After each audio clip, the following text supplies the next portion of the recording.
So in the fall of 1991, September of 1991, October, I was accused of sexual assault and sexual harassment at my college. I would be suspended for 9 months because of these allegations. What happened was this. I met this girl freshman orientation week. Now, I was 23 at the time because, as I've told you in other opportunities, I had been a very mixed up kid when I graduated from high school. And so I wound up bumming around for a bit, working as an English teacher, traveling and so forth. Until finally, when I was 21, 22, I got my head on straight, as it were. And eventually I realized I had to go to college, and eventually I decided that I wanted to be a lawyer. And I'd taken some practice LSATs and done very well. And I thought, this is what I'm going to be. I'm going to be a corporate lawyer. I am going to make a lot of money, go into politics, but not as a politician, but as an advisor, as somebody behind the scenes, because I'd always noticed that, the behind the scenes people, they always hung around. The politicians came and went, but those gray eminences always were there. And I wanted to be that. I wanted to be somebody who would have power, like, behind, as it were. So I had a very clear goal and a very clear notion of what I wanted to be when I went to college in the fall of '91. Now, I arrived in college, and because I knew who I was, because I was a little bit older, because I had my shit really together, I was pretty popular right off the bat. 2-3 days, I met like a bunch of people, and I met this girl called A. All right. Now, A, she was skinny, curly-haired, intense, not too pretty. She was too skinny to be pretty. She was just wound up too tight, but she stuck on me when I met her. I met her on a Saturday right after lunchtime. And she hung out with me the whole afternoon. And we wound up going to her dorm room that evening. And we, of course, made out in her dorm room, and she wanted to have sex with me. And I didn't. Not because I'm such a great guy, but because even at that time I realized that this girl was kind of nuts. She was a little bit too sticky, clingy. And the fact that she wanted to have sex with me so quickly struck me as weird. And thirdly, and frankly the most important reason that I had at the time, was I thought to myself, well, I don't really like this girl, but there are 2 other girls on this campus. After all, I'm 23, so I can date freshmen, sophomores, juniors, and seniors. Good on me. Do I really want to be tied down to the first girl I happen to meet on campus? No. Well, she wasn't the first girl I'd met on campus. She was the first girl I'd made out with.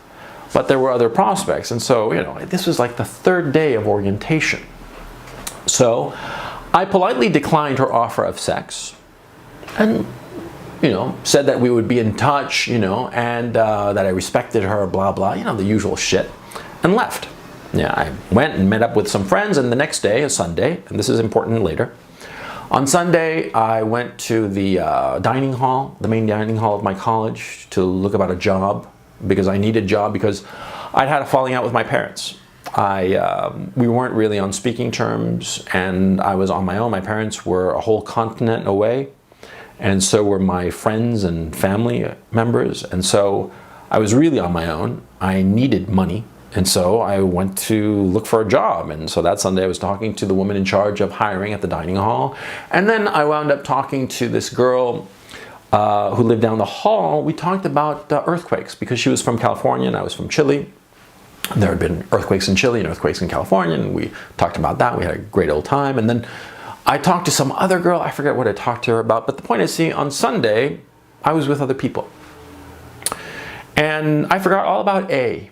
A week, 10 days passed, and I'm at the student mailboxes talking to another girl, a very pretty girl that I had my eye on.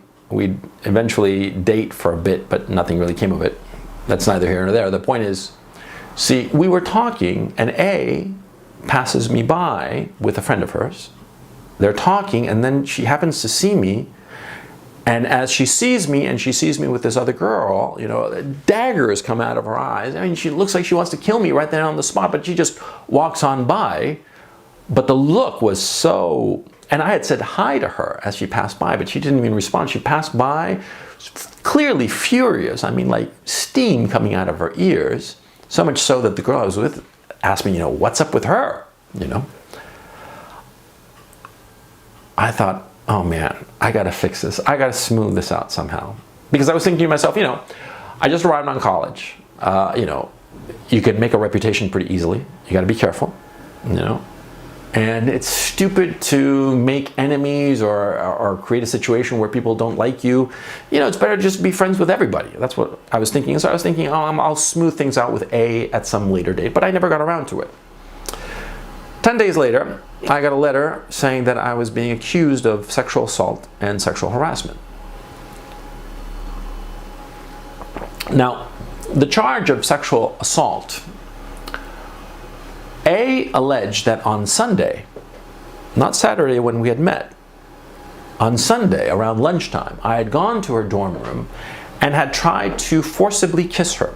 I had tried to forcibly kiss her and had not succeeded because she had pushed me away, said that I was being very selfish, and then she'd thrown me out of her dorm room. That was the sexual assault allegation. And as to the sexual harassment allegation, she said that I had been sending her obscene email messages. Obscene email messages, and some were even threatening, but she had thrown away that quote-unquote filth from her computer, so she could not produce them. But people should take her word for it. Now, when I got these allegations, I read them. And for a brief moment, that was not as brief as I would like to think, for a brief moment, I thought I was losing my mind. Because you see, I had no memory, of course, of having sent any obscene email messages to this woman. And I thought to myself, that happens to crazy people. People who are losing their minds do things and they don't remember it. I must be losing my mind. I thought this for a brief moment, but of course, then the obvious kicked in. And the obvious is, of course, that she was lying. She was lying about the emails. She was lying about the emails, and of course she was lying about me going to her dorm room on Sunday and trying to forcibly attack her, trying to forcibly kiss her. That was the allegation. I thought it was a bunch of bullshit. It was bullshit. And it was easily provable bullshit. Now, you do keep in mind, see, this was 91. Very few people had email. Our system was actually not called email, it was called blitzmail. And blitzmail, we just assumed that when we threw away a message, it just vanished into thin air. But of course, as we all know, emails are forever, and they stay on the server of whatever computer happens to be, running the whole email operation. And so it was no trick at all for the college computing department to look up every single email that I had sent to her, and see that I hadn't sent her any obscene email messages. And in fact, I'd only sent her one email message, and I hadn't been the one to send it to her. She had sent it to me because when we met, we hung out in my room on that Saturday, and she had taught me how to use the blitzmail system. And so in order to teach me how to use it, she had sent herself a message, and the message said in its totality, "Hello." That was the only message that had been sent from me to her or her to me. And there were no obscene email messages. This sexual harassment charge was a bunch of bullshit. Now, insofar as me assaulting her, going to her dorm and trying to forcibly kiss her, see, I had witnesses, and they were all women. Like I said, I'd gone to the dining hall to find out about a job. And the nice girl there, she had been a senior there, nice woman, she remembered me perfectly well. And she could swear that I'd been with her, from like 1 o'clock to 2 o'clock. And then after that, there was another girl who could swear to it, and another girl. They were all women, ironically enough, not one man. I just been hanging out with women. I hadn't slept with any of them. We just talked about different things or had different interactions. Anyway, between me receiving the first notification of these allegations and the actual hearing, it was like 2-3 weeks. And I prepared my defense, as it were. No lawyers, anything like that. It was all in-house, in college kind of thing. I was assigned a dean who helped me out to organize my stuff. And, I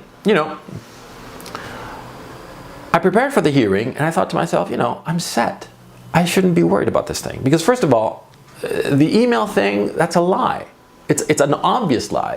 It's a provable lie, demonstrably lie.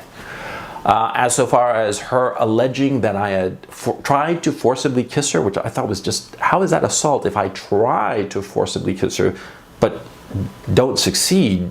What is that? Attempted assault? I don't know. Anyway, the point was, see, there were people who could say that I'd been with them at the time that this woman alleged that I had assaulted her. And so she kept changing her story. She kept changing the story, changing the time. And so the final statement that she put in, like 2-3 days before the actual hearing, stated that I had gone to her room at nighttime, that evening, when I didn't have an alibi.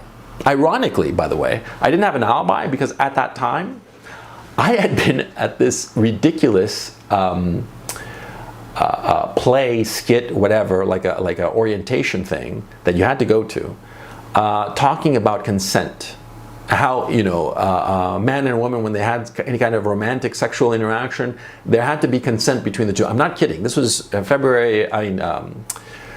of '91. And back then, there was this whole issue of consent. So this shit of consent now has been going on for 25, 30 years now. But anyway, I'd been at this play, but there hadn't been anybody who had seen me there, and I didn't recall running into anybody who could have remembered me, but that's neither here nor there. The point is, this woman kept changing her story. And so I thought, well, the harassment charge, you know, it's bullshit. And the computing department proved that it's bullshit. And as to the sexual assault charge, she keeps changing her story to fit with my alibis. Well, what does that show you? And she kept denying that I'd actually been at her dorm room the night before, and we actually had made out the night before, and she had offered sex the night before. So, you know, what is this? It's all bullshit. Because bottom line, you see, everything that she said that could be true, proven to be either true or false, turned out to be false. And everything that I said that could be proven to be true or false turned out to be true. The truth was on my side. So when I walked into the hearing, I thought to myself, I'm set. It's over. Because I'm telling the truth. And it's provable, right?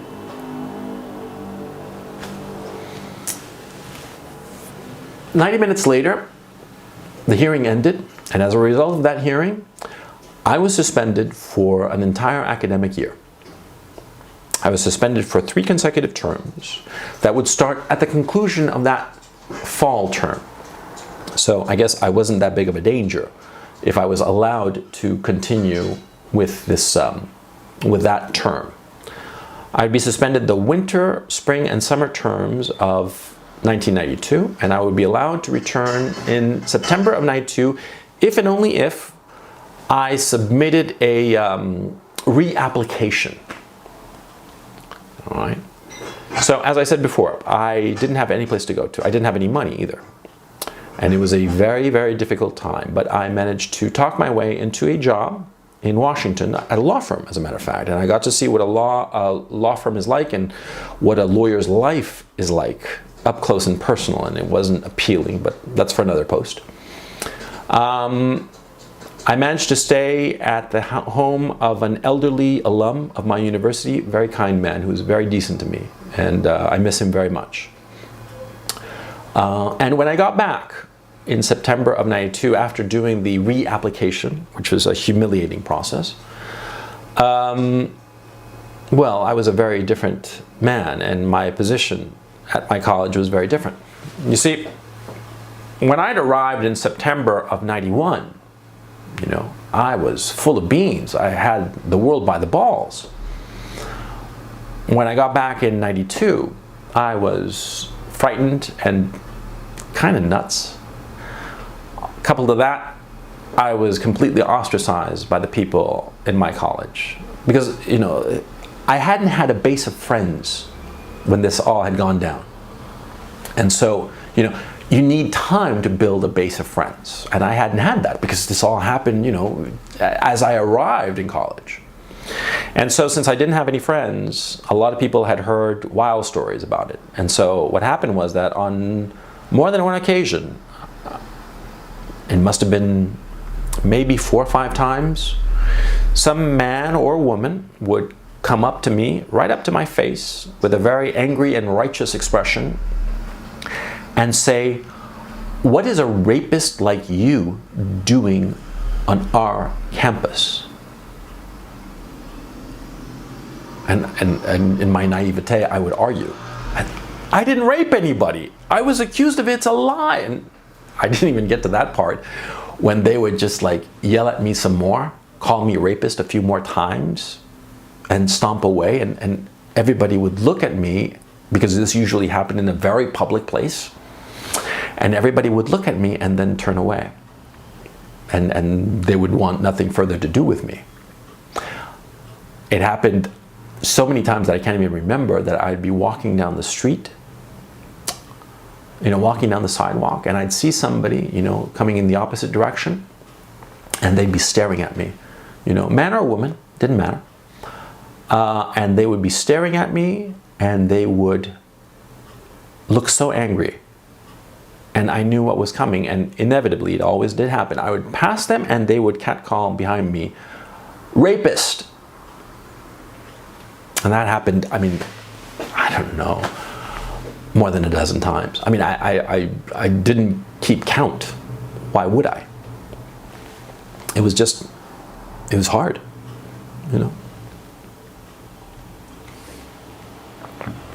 So I did the smart thing. I focused on my studies. Now, because of the suspension, I wasn't allowed to go on any kind of foreign study program because I was deemed a security risk. I had a lot of problems, as it were, because of this incident. I wasn't allowed to do foreign study, and almost all the language programs required a foreign study, and so it's just a whole hassle. I rushed fraternities. It was a waste of time, because no fraternity was going to offer me a bid, no matter how great a guy, no matter how charismatic they might have thought I was, or what a great guy, or whatever. No fraternity offered me any bid. I was completely ostracized. Weekends, I just stayed in my dorm, and I did the smart thing. I studied. I doubled up a lot of terms so I could make up for the lost time for the suspension. And when in fact, I graduated with a double major in June of '95. I graduated with a double major with honors. I'm very proud of that fact. Because with all the shit that I had to put up with at college, and the social ostracism, and feeling like shit every single day for those 3 years that I was there, I graduated, and I graduated well, Hey, in my graduation, I got to shake Bill Clinton's hand. He was the commencement speaker that year. I have a picture with the son of a bitch and everything. And, well, I left college, and I'm not gonna lie, the whole thing affected me for years. I would say realistically, I didn't really get over that whole incident until I would say 2002, at least. It affected me severely. But what are you gonna do?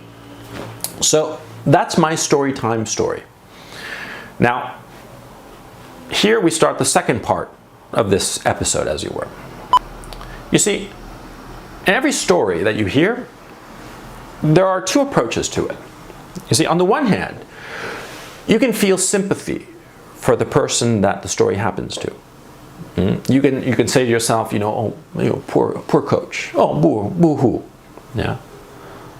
And lots of times people telling a story are telling it as a bid for sympathy. They want you to feel sorry for them. They want you to feel that they're better somehow, or a victim or some shit like that. Okay.